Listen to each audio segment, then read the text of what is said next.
Good morning to all of you. तो आज से जेईई मेंस का एग्ज़ाम हो रहा है, एग्ज़ाम शुरू हो रहा है। तो देखिए कितना सुंदर पक्षियों का आवाज़ है, ठीक है। गंगा किनारे सुबह सुबह आइए आप लोग, ठीक है। बहुत ही स्वस्थ वातावरण रहता है, बहुत ही क्लीन भी है, बहुत अच्छा है, ठीक है। अब पहले जैसा बिहार नहीं है, अब काफ़ी सुंदर हो चुका है बिहार, और सेफ्टी पॉइंट ऑफ व्यू से भी बहुत अच्छा है, ठीक है। तो आप अब बेखौफ होकर आप बिहार में घूम सकते हैं, किसी तरह का कोई दिक्कत नहीं है। तो आज हम लोग देश के इंजीनियरिंग संस्था जेईई मेंस का एग्ज़ाम शुरू हो रहा है, तो सोचे इसी पे कुछ चर्चा करते हैं। थोड़ा डेट वगैरह में इधर उधर होगा तो माफ़ कीजिएगा, क्योंकि डेट उतना तो याद रखना संभव नहीं है। कहते हैं कि भारत आज़ाद होने वाला था, इसकी खुशबू आने लगी थी। जैसे कि 1935 में इंडियन इंडिपेंडेंस एक्ट बन चुका था, तो अब सबको लगने लगा था कि भारत अब आज़ाद होने को है, बस होने को है, ऐसा सबको लगने लगा था। तो कहते हैं कि अब नेहरू और जो उनके नेहरू जी थे, महात्मा गांधी, नेहरू, सरदार वल्लभ भाई पटेल, ठीक है, जो भी लोग पॉलिटिकल्स लीडर थे, तो ये लोग जोगिंदर सिंह को एक काम सौंपा कि आज़ाद भारत में एजुकेशन कैसा होगा, ठीक है, एजुकेशन की नींव कैसे गढ़ी जाए। तो वहीं से कल्पना उठा कि देश में इंजीनियरिंग संस्था की शुरुआत की जाए। उससे पहले भी एक कॉलेज था 1835 के आसपास, ऐसा नहीं था कि आईआईटी ही पहला कॉलेज था। 1835 के आसपास एक कॉलेज चलता था, कॉलेज ऑफ सिविल इंजीनियरिंग, जिसको शायद अभी आईआईटी रुड़की कहते हैं, ठीक है, आईआईटी रुड़की। तो ऐसा नहीं था कि पहला आईआईटी खड़गपुर है। तो कॉलेज ऑफ इंजीनियरिंग चलता था और उसको बाद में कन्वर्ट किया गया आईआईटी रुड़की में।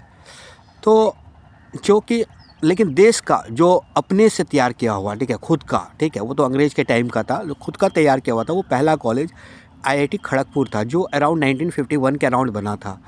और जो सपना देखा गया था कि देश, हम लोग, क्योंकि हम लोग के पास तो कच्चा माल बहुत था, लेकिन हम लोग उसको कन्वर्ट नहीं कर पाते थे। ये देखिए दोस्तों, इंजीनियरिंग का कमाल कितना शानदार है। आज इंजीनियरिंग ही इतना बेमिसाल है, तभी हम लोग सब चीज़ यूज़ कर पा रहे हैं। तो कहते हैं कि 1951 में आईआईटी खड़गपुर का स्थापना हुआ।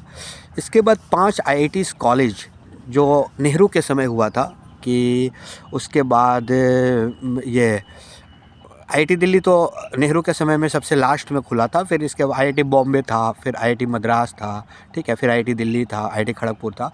तो इतने कॉलेज नेहरू के डेथ के पहले खुल चुके थे।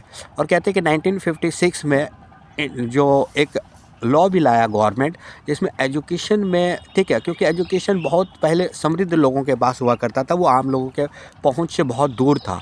तो बोले कि नहीं, इसको सरकार, इसमें जो भारत के अच्छे ब्रेन्स हैं उसको एक जगह इकट्ठा किया जाएगा और इसका खर्चा सरकार उठाएगी। तो ये बस सोचिए कि कोई अगर कुछ बन गया, इंजीनियरिंग बन गए कहीं से, तो सिर्फ इसमें मेरा योगदान है।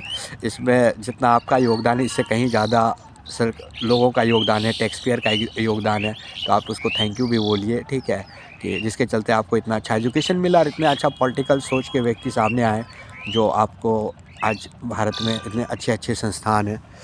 तो मतलब 1964, ठीक है, 1964 में नेहरू जी का डेथ हुआ और इसके बाद 1991 तक कोई कॉलेज नहीं मिला, क्योंकि पॉलिटिकल्स जब इंस्टेबिलिटी आती है तो सब चीज़ पे असर पड़ता है, ठीक है। और भारत 1964 नेहरू के डेथ के बाद पॉलिटिकल अनस्टेबिलिटी बहुत ज़्यादा रहा, और जिसके चलते क्या बहुत सारा काम नहीं हो पा रहा था। तो फिर नरसिम्हा राव सरकार के समय में एक आईआईटी की स्थापना हुआ। उस आईआईटी का नाम भूल रहे हैं, लेकिन एक खुला था। फिर अटल बिहारी वाजपेयी के सामने, अटल बिहारी वाजपेयी के समय एक कॉलेज हुआ। हाँ, ये नरसिम्हा राव के सामने जो हुआ था, वो जो कॉलेज ऑफ सिविल इंजीनियरिंग था, जो आज़ाद भारत पहले से चल रही थी, उसको कन्वर्ट कर दिया गया आईआईटी रुड़की में। तो ये कुछ इतिहास था आईआईटी का, ठीक है, जो अभी वर्तमान समय में हम लोग ज़िंदगी जी रहे हैं, वो किसी की सोच का हिस्सा है। तो thank you to all my respected political leaders.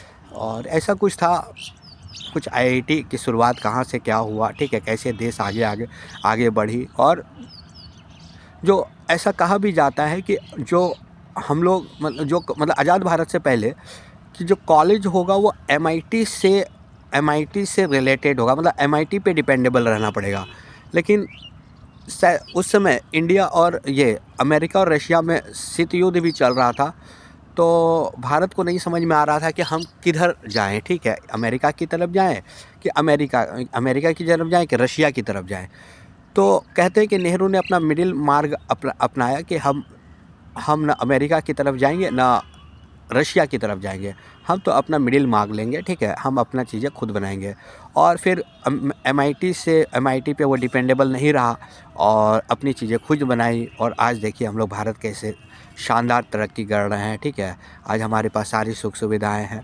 लेकिन एक चीज़ यहाँ मैं क्रिटिसाइज़ करूँगा कि इंजीनियरिंग तो बहुत आगे बढ़ रही है, नो डाउट, ठीक है, इसका साइंस का एप्लीकेशन बहुत शानदार हो रहा है, लेकिन साइंस अभी जस के तस वहीं पे है। देखिए अल्बर्ट आइंस्टीन का इक्वेशन हो, चाहे न्यूटन्स का इक्वेशन हो, चाहे उसके बाद जो भी, ठीक है, उसके बाद ये फिजिक्स के क्षेत्र में कोई बहुत एक्स्ट्रा, मतलब कुछ बहुत चीज़ नहीं जुड़ा है साइंस के क्षेत्र में। इंजीनियरिंग में एप्लीकेशन तो शानदार हुआ है, लेकिन साइंस में बहुत कुछ नहीं जुड़ा है, जो हम लोग के लिए अच्छी बात नहीं है। और भी जुड़े, दुनिया और तरक्की करे, सबको सुख सुविधा मिले, ठीक है। Thank you.